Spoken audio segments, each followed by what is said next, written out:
Hello friends, यहाँ पे आप लोग देख सकते हैं यूजीसी नेट 2024 में पूछा गया हिस्ट्री का पेपर है और ये क्वेश्चन जो है हिस्ट्री में पूछा गया है 2024 में। तो बिना देर किए हुए इसको हम आगे लेके चलते हैं। सबसे पहला क्वेश्चन है, निम्नलिखित में से किस इतिहासकार ने गयासुद्दीन तुगलक की बिजली गिरने से हुई आकस्मिक मृत्यु का विवरण किया है? First Barani, second Isami, third Ibn Battuta, fourth Badayun. तो इसका सही आंसर होगा बर्नी। इसको व्याख्या भी देखेंगे हम लोग।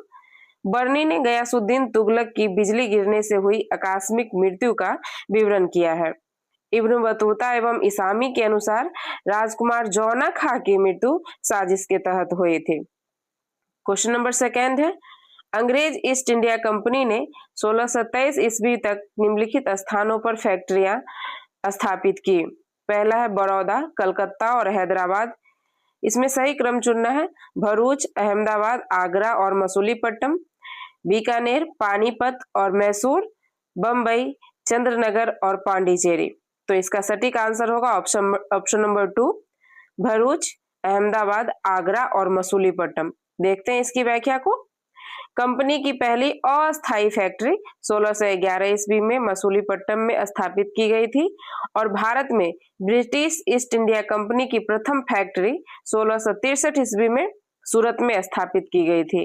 इसके साथ साथ 1623 ईस्वी तक भरौज, अहमदाबाद, आगरा में भी कारखाने स्थापित हो चुके थे। क्वेश्चन नंबर थर्ड है, सूची 1 के साथ सूची 2 का मिलान कीजिए। ये क्वेश्चन इस टाइप के क्वेश्चन पूछे जाते हैं और इसमें बहुत सारी कंफ्यूजन होती है, तो हम लोग को बारीकी से देखना है। सूची 1 में है इक्ष्वाकु, कदम्ब, वाकाटक, सरभूरिये। सूची 2 में है पश्चिमी दक्कन, कृष्णा गोदावरी क्षेत्र, छत्तीसगढ़ क्षेत्र और उत्तरी दक्कन। तो इसका सही आंसर होगा ऑप्शन नंबर 2। पहले ऑप्शन नंबर 2 में है, इसका हो जाएगा कृष्णा गोदावरी क्षेत्र, उसके बाद पश्चिमी दक्कन, उसके बाद हो जाएगा छत्तीसगढ़ क्षेत्र, नहीं सॉरी उत्तरी दक्कन और उसके बाद हो जाएगा छत्तीसगढ़ क्षेत्र। तो देख सकते हैं यहाँ पे आप लोग खुद से भी। चलिए क्वेश्चन नंबर 4 की तरफ चलते हैं। लॉर्ड कॉर्नवालिस ने 1793 ईस्वी में किस स्थान पर अस्थायी बंदोबस्त की शुरुआत की थी? इसका सही आंसर होगा, सॉरी ऑप्शन पहले मैं देखती हूँ, बंगाल और बिहार, बंगाल, बिहार और उड़ीसा, बंगाल और मद्रास, बंगाल और बम्बई। तो इसका सही आंसर हो जाएगा बंगाल, बिहार और उड़ीसा, ऑप्शन नंबर 2। देखते हैं इसके व्याख्या को। 1793 ईस्वी में लॉर्ड कॉर्नवालिस द्वारा बंगाल, बिहार, उड़ीसा और वाराणसी क्षेत्र में अस्थायी बंदोबस्त लागू किया गया था। यह ब्रिटिश ईस्ट इंडिया कंपनी द्वारा लागू की गई थी। यह भूमि राजस्व प्रणाली की थी जिसका उद्देश्य कंपनी के लिए अस्थायी और निश्चित राजस्व सुनिश्चित करना था। जमींदारों को भूमि का स्वामी मानते हुए उसके निश्चित कर वसूला गया और जो अस्थायी रूप से निर्धारित किया गया था। इस व्यवस्था से कुछ जमींदारों को लाभ हुआ, लेकिन किसानों की स्थिति क्या हो गई? दयनीय हो गई। क्वेश्चन नंबर 5th पे चलते हैं। चोल शासन काल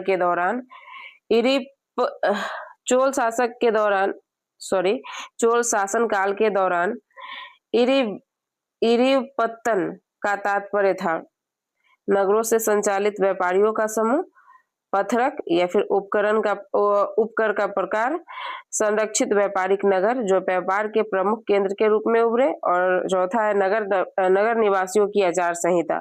तो इसका आंसर नंबर 3 हो जाएगा, संरक्षित व्यापारिक नगर जो व्यापार के प्रमुख केंद्र के रूप में उभरे थे। इसकी व्याख्या को देख लेते हैं।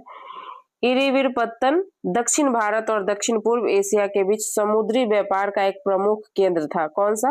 इरिविरपत्तन। यहाँ से विभिन्न प्रकार के सामान जैसे कि कपड़े, मसाले, धातु और रत्न का व्यापार होता था। इस बंदरगाह के माध्यम से विभिन्न संस्कृतियों के बीच आदान प्रदान हुआ और चोल संस्कृतियों के साथ साथ दक्षिणी पूर्व एशियाई संस्कृति का भी यहाँ बहुत प्रभाव रहा। चलिए क्वेश्चन नंबर 6 को देखते हैं। निम्नलिखित में से कौन सा कथन सही है? मध्यकाल के आरंभ में दक्षिण भारत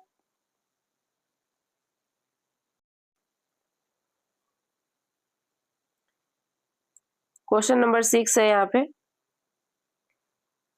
निम्नलिखित कथनों में कौन से कथन सही है? मध्यकाल के आरंभ में दक्षिण भारतीय ग्राम जीवन की मूलभूत इकाई उर थी।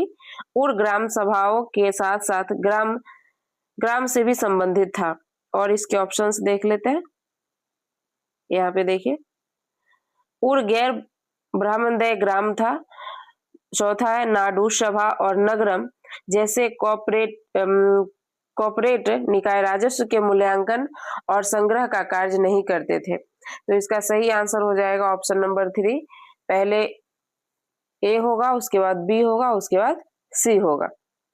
व्याख्या यहाँ पे देखिए, दिए गए कथनों में से कथन 3 सही है। दक्षिण भारत विशेष रूप से चोल शासन के दौरान ग्रामीण और शहरी प्रशासनिक इकाइयों को विभिन्न स्तरों पर संगठित किया गया था। इसमें मुख्य रूप से उर, नगरम, सभा और नाडू जैसी इकाइयां शामिल थी।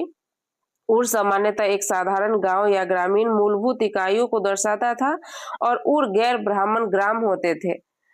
नगरम शहरी या फिर व्यापारिक केंद्र को दर्शाता था। यह सामान्यतः व्यापारियों और शिल्पकारों की बस्ती होती थी। सभा को उन गांवों की पंचायत या प्रशासनिक संस्था कहा गया था जहां ब्राह्मणों का निवास होता था।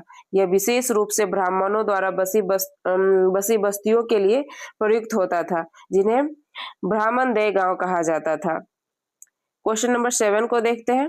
अकाल के संदर्भ में निम्नलिखित में से कौन से 3 कथन सही है? स्टेट नंबर फर्स्ट है, 1880 ईस्वी में लॉर्ड लिटन सरकार ने स्ट्रेची कमीशन गठित किया था। सर एंथोनी मैकडोनल्ड की अध्यक्षता में लॉर्ड कर्जन ने एक आयोग कमीशन गठित किया था। इसने वर्ष 1901 में अपनी रिपोर्ट सौंपी थी। ऑप्शन नंबर सी है, वर्ष 1876 से 78 ईस्वी के अकाल ने मद्रास, बम्बई, उत्तर प्रदेश और पंजाब को प्रभावित किया था। ऑप्शन नंबर 4 है, 1866 ईस्वी में अकाल ने राजपूताना, पंजाब, मध्य प्रांत और बरार तथा मराठावाड़ा को प्रभावित किया था। तो नीचे दिए गए ऑप्शन में ऑप्शन नंबर 3 सही होगा। इसकी व्याख्या को हम लोग पढ़ लेते हैं।